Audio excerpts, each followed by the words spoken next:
안녕하세요. 조아나입니다. 얼마 전에 한 후배가 제가 사는 숲속 마을로 찾아왔어요. 서울 잡지사에서 일할 때 같이 일했던 후배였는데 지금도 친하게 지내거든요.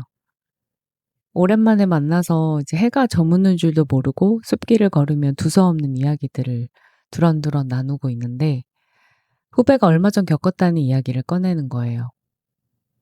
자신과 아주 가까운 레즈비언 친구가 있는데 그 친구가 식당에서 같이 밥을 먹는데 TV에 나온 아주 데뷔한 지 오래된 걸그룹을 보면서 혐오가 섞인 발언을 하더라는 거예요.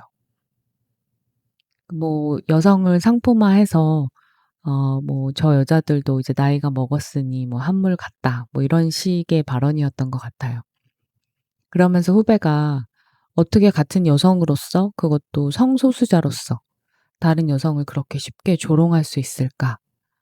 어떻게 그런 혐오 발언을 자신도 소수자이면서 다른 소수자 커뮤니티인 여성에게 그렇게 말을 할 수 있을까라고 하는 것 같았어요.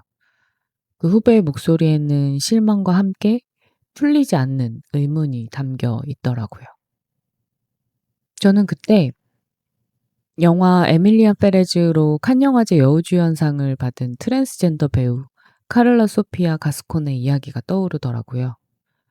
저도 영화를 보긴 봤는데 음 뭐 여러 가지 논란거리가 있지만 영화 자체로는 나쁘지 않았거든요. 그 영화가 전하고자 하는 메시지도 좋았고요. 그 카를라 소피아 가스콘이란 배우는 트랜스젠더 배우고 그 영화에서도 트랜스젠더로 나와요. 그래서 이 배우는 오랜 무명 생활을 했고요.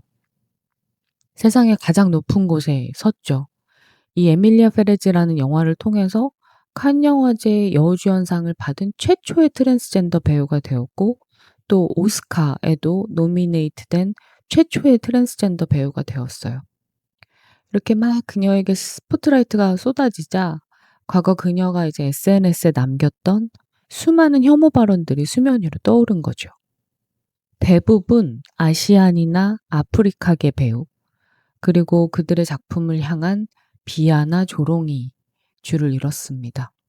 그중에는 봉준호 감독의 기생충의 오스카 수상도 있었고요. 또 배우 윤여정의 수상도 폄훼하는 발언이 있었죠. 뭐 자신의 아이를 학교에 데려다 줄 때 봤다는 그 히잡을 쓴 여성들을 보고 뭐 무슬림도 비하 발언을 하기도 했고요. 팬데믹 때는 중국인 폄하, 비하, 조롱 발언을 하기도 했고요. 그녀의 혐오 대상은 다양했는데 그중에 백인은 아무도 없었어요. 대부분 그녀처럼 소수자 커뮤니티였던 거죠. 근데 저는 그때 생각했어요. 아, 그녀 또한 성소수자로서 얼마나 많은 혐오와 그 폭력의 시선을 견뎌왔을까. 그런데 왜 그녀는 그 분노의 칼날을 자신을 억압하는 거대한 시스템이나 그 시스템에 일조하고 있는 그 기득권을 향해 겨누는 대신 자신처럼 소외받고 또 일방적인 폭력을 당하는 또 다른 소수자이자 약자인 다른 커뮤니티를 향해 그 칼날을 휘두르는 걸까? 굉장히 궁금했어요. 이렇게 상처와 결핍이 많은 사람들은 때론 그걸 명분 삼아서, 이유 삼아서 다른 이를 공격하기도 하는 것 같아요.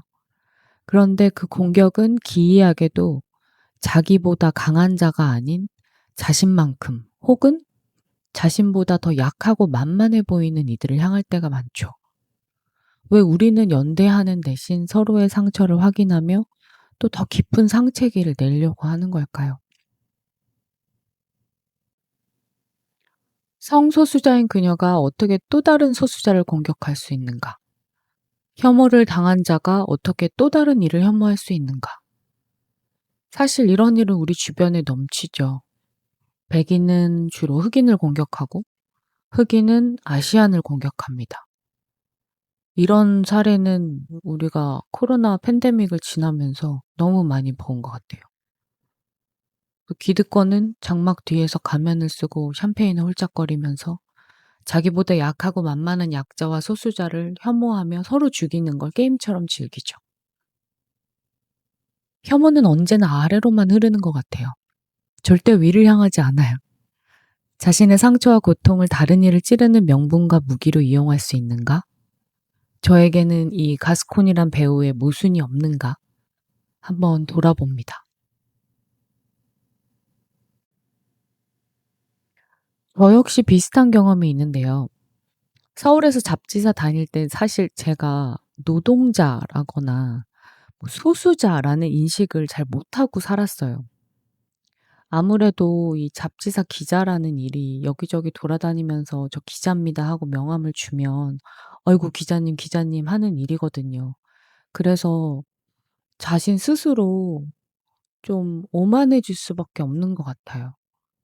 그래서 자신을 잘 인식하고 자신을 잘 객관화하지 않으면 이 잡지사 기자들 중에서도 굉장히 그 기자뽕에 취한 사람들을 많이 만나게 되는데, 저 같은 경우는 이제 뭐 인디 잡지에서 굉장히 재정적으로도 힘들고 환경적으로도 힘든 그 척박한 인디 잡지에서 일을 시작했기 때문에 좀 덜할 수도 있었지만, 아무래도 한국에서 이 기자라는 명함은 굉장히 특혜를 받는 직업이더라고요. 그래서 어디 가면 밥 사준다는 사람들도 많고, 그냥 한국 사람들 인식은 '아 내가 기자 한 명 알아두면 좋다.'라는 이 인식이 있는 것 같아요. 뭐 내가 검사 한 명, 뭐 판사 한 명, 의사 하나 알아두면 내 인생에 도움이 된다, 뭐 이렇듯이 좀 기자에 대한 직업을 좀 특별하게 생각하는 것 같기도 하고요. 근데 사실 저한테는 기자라는 직업이 굉장한 노가다 작업이거든요. 굉장히 엉덩이 싸움을 해야 하는 일이고, 한 달에 한 번 그 마감에 맞춰서 정말 한 일 주일 동안 잠을 못 자고 밤을 새고 마감을 해야 하는 경우가 거의 매달 이어지고, 이게 굉장히 정신적, 육체적으로 피폐한 일인데, 그 기자들 사이에서도 굉장히 이 일을 취미처럼 하는 경우가 많아요. 그러니까 뭐 기자들도 사실 강남 금수저 집안 출신들이 많고, 이제 겉으로는 좀 폼나 보이는 직업, 그래서 뭐 특히 패션지 기자들 중에는 사실 일하지 않아도 충분히 살 수 있는 사람들이 많아요.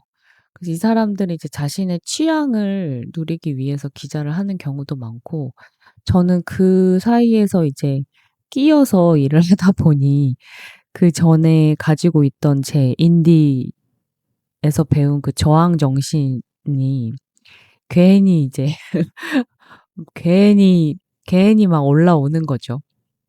그래서 좀 그런 것들을 좀 비틀어 보기도 하고 좀 풍자적으로 보기도 했는데, 그럼에도 불구하고 저에게는 제가 몸을 써서 일하는 노동자라는 인식이 사실 별로 없었던 것 같아요. 머리를 쓰고 책상에 앉아서 일하는 그 노동자들은 사실 그 노동 현장에서 직접 몸으로 일하는 그 노동자들과는 다르다라는 생각을 가지고 있는 것 같아요. 뭐 저만 그랬을지도 모르죠. 그리고 사실 뭐 제가 20 대나 30 대를 보낸 대한민국에서는 뭐 페미니즘이라는 단어도 없었고요.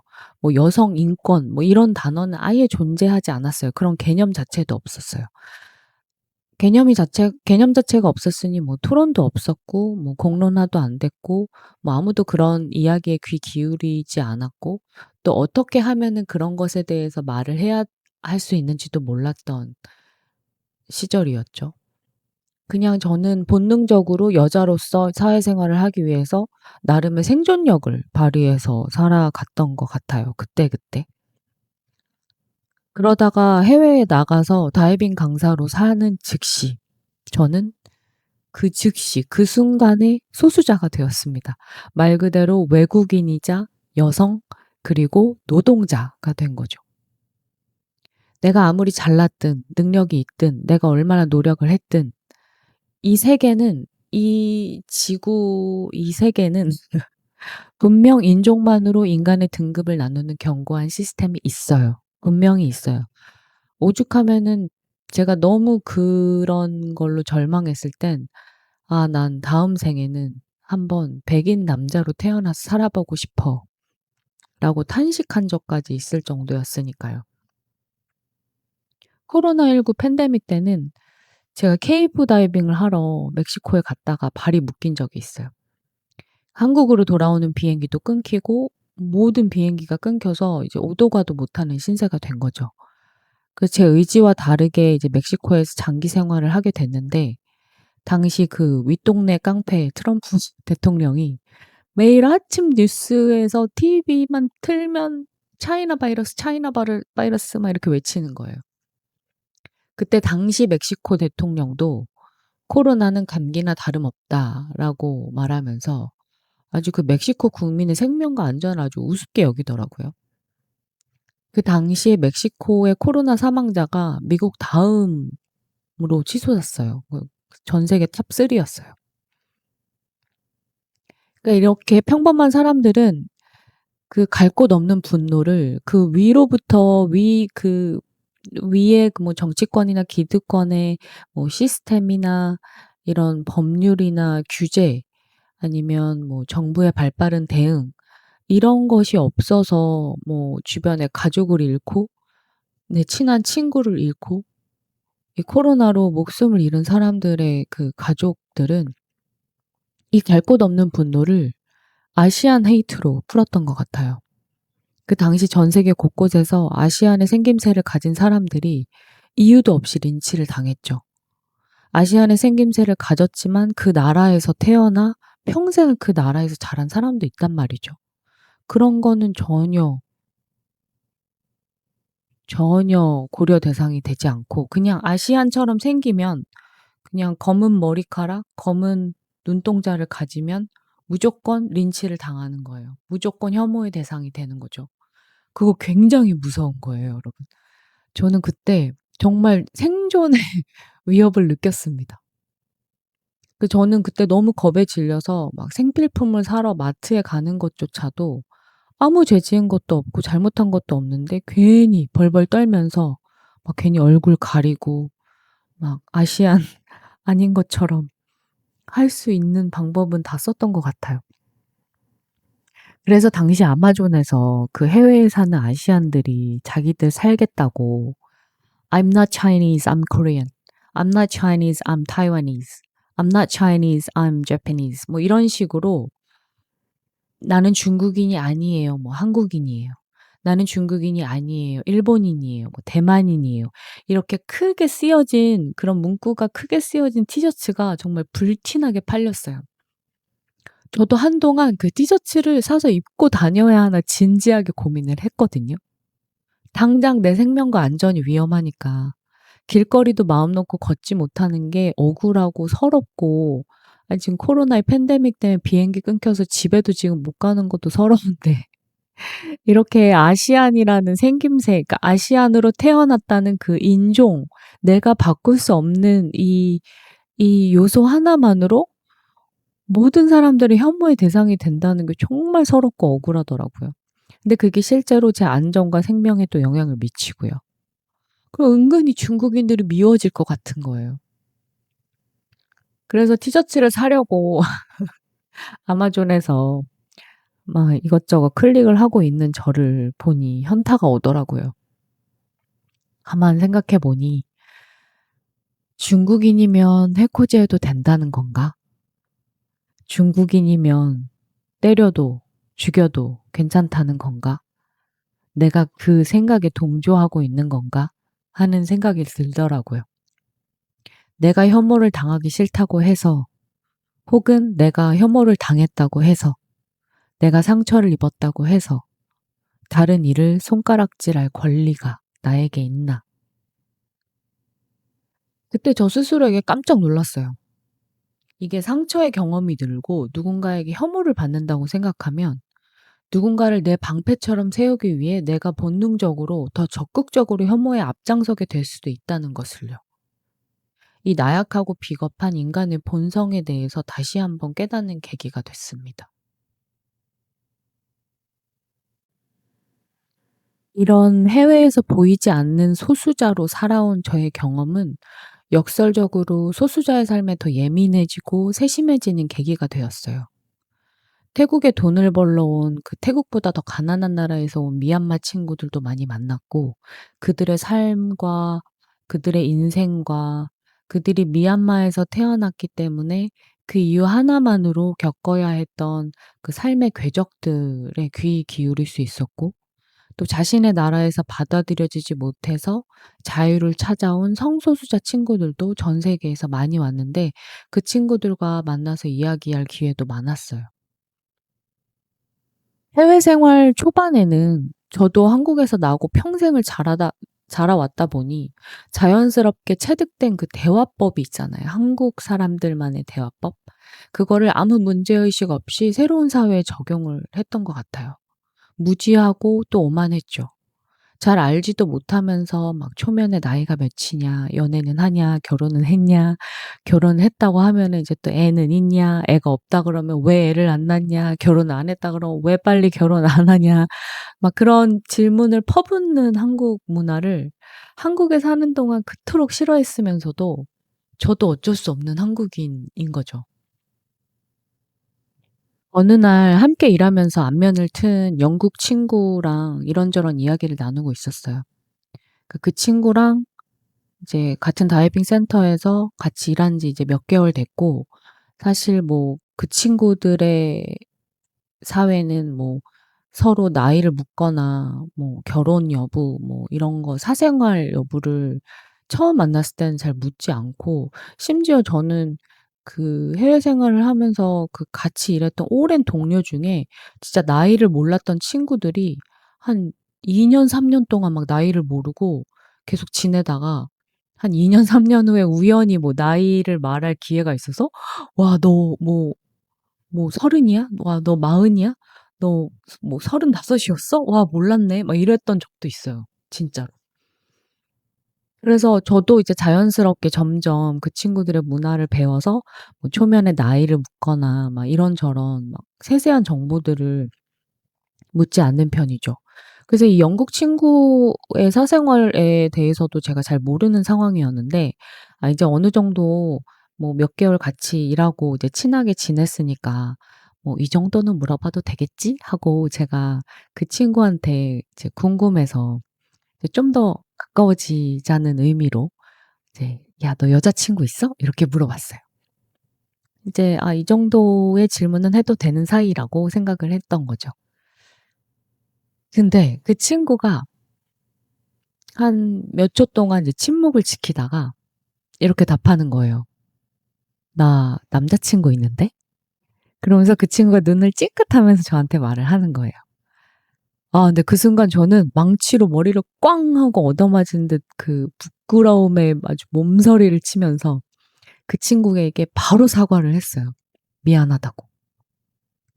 왜 저는 그 친구가 남자라고 해서, 이 생물학적으로 남자라고 해서, 아니 남자처럼 보인다고 해서 당연히 그 친구에게 여자친구가 있을 거라는 전제가 담긴 폭력적인 질문을 했을까? 아무리 이 세상이 다수에 의해서 돌아간다고 해도 이 소수자의 존재를 부정하려는 세상의 익숙한 대화법을 왜 나는 아무 생각 없이 따르기만 했을까? 저의 무지와 무심함이 누군가에게는 날카로운 칼이 될 수 있다는 걸 왜 몰랐을까? 이제 저는 늘 말을 하기 전에 반드시 시간을 가져요. 몇 살이세요? 어디 사세요? 남자친구 있으세요? 여자친구 있으세요? 부모님은 뭐 하세요? 라는 당연한 질문들에 엄청나게 예민해지려고 해요. 제가 "부모님은 뭐 하세요?" 라고 대뜸 물었는데, 그 상대방이 뭐 어렸을 때 부모를 여의었거나 뭐 한부모 가정일 수도 있고요. 그러니까 그 질문 자체가 폭력이 될 수 있다라는 사실을 저는 굉장히 뒤늦게 깨달았습니다. 그리고 다양한 젠더 이슈에 대해서도 더 공부를 하려고 해요. 이 세상에 누군가는 나와 다른 방식으로 삶을 살고 있다는 거, 내가 살고 있는 방식이 전부가 아니라는 거, 그리고 그들이 그 이야기를 세상에 꺼내지 않은 게 아니라 내가 그들의 이야기를 들을 준비가 되지 않았다는 걸 늘 스스로 상기하며 좀 더 경험하고 배우며 이해하고 공부하려고 합니다. 그래야 제가 조금이라도 공감할 수 있고 또 공감하고 헤아리고 그러다 보면 서로 연대할 수 있게 되니까요. 반대로 저도 여성이잖아요. 제가 해외에 서양인들이 많은 커뮤니티에서 동양인 여자로서 살았던 삶에서는 그런 경험들이 굉장히 많아요. 뭐 술에 취한 백인 남자들이 항상 저를 막 위아래로 훑으면서 뭐 아시안 여자 강사가 막 영어로 막 백인을 가르치네. 막 이런 건 처음 보네. 아주 섹시해. 뭐 아주 이국적이야. 이 이국적이라는 단어는 굉장히 언뜻 들으면 칭찬인 것 같지만 굉장히 잔인한 형태의 비하이자 조롱이자 경멸이에요. 저의 전문성은 단숨에 무너지고 제가 이 다이빙 강사가 되기 위해서 일해왔던 그 경험과 수많은 시간들은 단숨에 지워지고 저는 그저 아시안 여자라는 그 이미지로 쉽게 소비될 수 있게 되는 거죠. 제가 탱크 밸브를 열고 잠그면서 얻은 그 손바닥에 수많은 굳은 살, 또 그 다이빙 수압과 가마 미론에 대해서 막 영어로 밤새 공부했던 시간들, 막 패닉에 빠진 교육생을 안심시켰던 그 침착함, 그 모든 것들이 저들의 가벼운 시선과 더러운 농담 아래에서 아무것도 아닌 것이 되어 버려서 산산이 부서져 내리는 거예요. 그때의 그 절망이나 굉장히 그 마음의 그 상실감은 굉장합니다. 근데 그건 또 어쩌겠어요. 또 쌓아 올려야 돼요, 스스로. 그러지 않으면 정말 벗어날 수 없는 것 같아요. 어쩌면 그 답은 우리 모두가 공유하는 가장 근본적인 두려움에 있는지도 몰라요. 우리는 상처 없는 사람이 없다는 걸 이 세상에 상처 없는 사람 하나 없다는 걸 알면서도 상처 없는 척 살아가죠. 마치 흠집 하나 없는 매끈한 조약돌인 양 세상의 파도에 아무렇지 않은 듯 굽니다. 왜일까요? 나의 상처를 꺼내놓는 순간 그것이 곧 나의 약점이 되어서 이 정글 같은 세상에 좋은 먹잇감이 될 거라는 걸 본능적으로 알기 때문인 것 같아요. 어린 시절에 넘어지고 막 무릎이 깨져서 피가 흐르는 상황이 일어날 수 있잖아요. 그런 상황에서 이제 부모한테 달려갔을 때 "괜찮아. 그럴 수 있어." 라는 따뜻한 말과 함께 상처를 소독해 주고 밴드를 붙여 주는 안전한 품을 경험한 아이는 상처를 자연스러운 과정으로 배우죠. 하지만 그 상황에서 "아우 넌 왜 그렇게 조심성이 없니? 뭘 이렇게 덜렁거려. 뭘 이렇게 왜 그렇게 싸돌아다녀. 그러니까 돌아다니지 말랬지." 막 이렇게 질책과 함께 방치된 아이는 상처를 자신의 잘못이자 결핍으로 배웁니다. 그리고 다시는 그 결함을 들키지 않기 위해 상처를 꽁꽁 숨기는 어른이 되죠. 제가 오랫동안 가정폭력의 피해자라는 사실을 어디에도 밝히지 못했던 것처럼, 그리고 오랫동안 스스로 불안정하고 우울한 사람이라는 고백을 하지 못했던 것처럼, 그 즉시 나는 사회에서 따돌려질 테고 나는 사회에서 약자가 되고 소수자가 될 거라는 그 공포 때문이거든요. 문제는 숨겨진 상처는 결코 저절로 아물지 않는다는 거예요. 오히려 상처를 숨기면 그 상처가 안에서 골마 터져서 예기치 않은 순간에 고름을 터뜨리게 됩니다.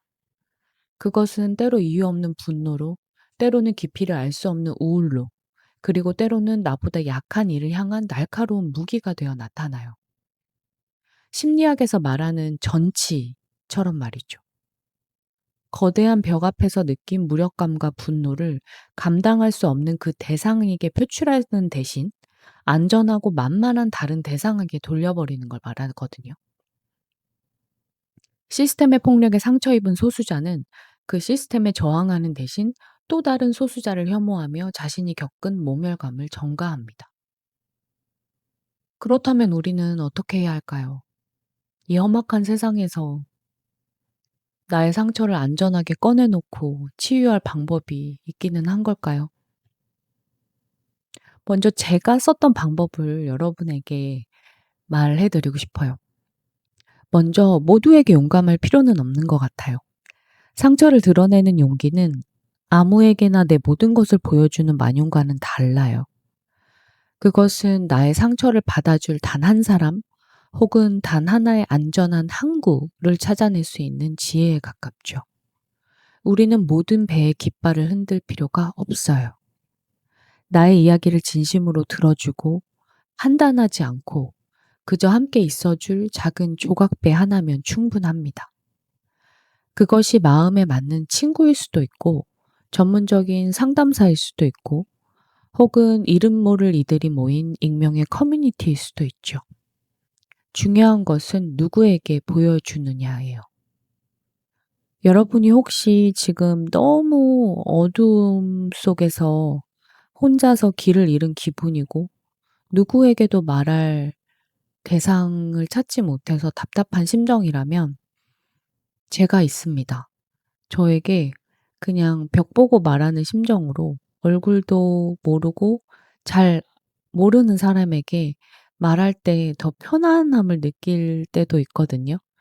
그래서 제가 이 하단에 제 메일 주소를 남겨 놓을 테니 익명이라도 좋으니 그냥 메일로 여러분의 이야기를, 여러분의 상처를 한번 글로 써서 보내주세요. 저는 제 상처를 드러내는 용기를 글을 쓰면서 배웠거든요. 꾸준히 글쓰기를 하면서 저에게 계속 하고 싶은 이야기를 썼던 것 같아요. 뭐 글쓰기로 한 달에 얼마 벌기 뭐 이렇게 뭐 콘텐츠를 만드는 사람들은 사실 항상 이렇게 얘기를 하더라고요. 뭐 자기 개인적인 이야기 하지 말아라. 일기 블로그에 쓰지 말아라. 하는데 저는 반대예요. 일기라도 쓰세요. 그게 꼭 누구 독자에게 보여지려고 하는 이야기가 아니어도 좋아요.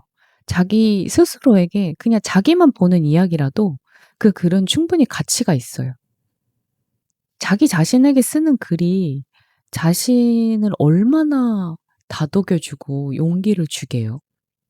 저는 글을 쓰면서 제가 받은 어렸을 때부터 이 세상에 태어나서 어렸을 때부터 받은 상처를 모두 꺼내 놓을 수 있었고 또 그 상처와 결국 대면할 수 있었고 제가 늘 하는 얘기지만 대면을 해야 치유가 가능하잖아요.